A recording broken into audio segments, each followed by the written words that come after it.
what now, Mum? Yes, I won't forget. All right, see you later. Love you. It was always drummed into me. Boys are only into girls for one thing. Once they get in your knickers, they dust in it. Gone, fuck off. Running around thinking that they're big men. It happened to my mum, so I've never really seen my dad. He's a bit of a nasty piece of work. In and out of prison, baby mums all over the gaff.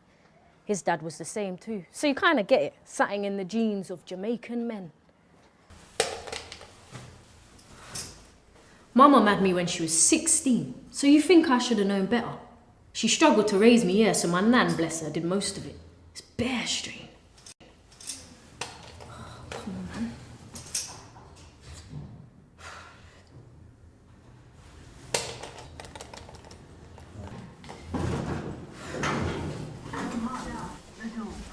The door is closing. Going down. Ground floor. She done her bit, but she had to do it all over again with me so her mum could live her own life, make her own mistakes. I was convinced I was going to be different. I was going to get my grades, go uni, see the world, start up a business. Little by little, I was going to have my own salon where the girls could work and we'd chill and relax, do each other's hair and that. Even get some of those little fish tank things. There was no way I was going to relive my mum's life. I saved his life one time, I swear down. I was with the guys on the estate, me and Shona, the type of guys that my mum used to warn me about. But I weren't into anything like that. Shona was. She was like the estate bike. Anything for a bit of brown love. I just used to smoke a bit of weed, chill out and cotch. Kill time on the estate as you do. I think they respected me because I didn't put out or nothing. Made them want me more. So anyways, we was all up by Westfield floating about and then the guys started getting all hyper, saying that there's this stush, that they're going to run him, bore him up. Apparently he looked at them funny. It's disgusting, really. They were like a pack of savages with no idea about the reality of life, telling me to move out the way, but they didn't realise I was saving them all. One small mistake can change a person's life. I seen it on the estate. Kids act like they ain't got nothing to lose. I was just standing there, trembling. Then he came up and hugged me. Felix. He was like a cat with 9 lives. We used to joke about it. He was from the posh bit of Holland Park. Them houses go for millions. You could smell the wealth as you walk up the street. It was like we were from completely different ends. It was never an issue though, we just fell into it. What I did find kind of weird, and I kind of get it now, is that I never really got to meet his parents. He'd met my family loads of times. My nan used to say, "What a lovely young boy, make sure you holds on to him tight."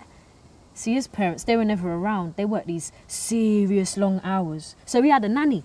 She was a little Filipino and she did everything for him. Felix said she was the one that raised him. They had a house in the countryside too, and that's where his mum spent most of her time. She'd been ill, Felix said, so I didn't want to ask too much about it. But I did go on about wanting to meet his mum and dad. It just never happened. When I found out, I fainted straight. We'd always been so careful. Everything changed. Felix went cold on me. He turned his phone off for 2 weeks. I was vexed when he finally rang me. We met up to talk about it and it was just different. Scared as I was, I suppose. He was just finishing his GCSEs. My mum was distraught. Nan flew off her nut. How could I have been so stupid? Now I've got this mad decision to make. It's love versus terminate. A couple of weeks ago, I thought things were going to be different. That we were finally going to sort it out as a family. Get to meet his parents. I was so nervous. His dad came on his own. He was bare cold. He said it was a abhorrent, regrettable, life-changing mistake. I was just upset because I made all this effort and Felix didn't even turn up. I told the dad, "Get your son on the phone, innit? What, you think I made this you on my jacks?" Then he started using all these big words and my mum couldn't hack it. She had to go outside for a fag. "How much do you want?" he said. I didn't know what he was talking about. Then he took out his checkbook, started offering me bare money, 100 grand to get rid of it. I just walked out. I couldn't take it no more. He started chasing us up the street, threatening me. My mum nearly knocked him the fuck out. I just stood there crying. I've never felt so hurt in all my life.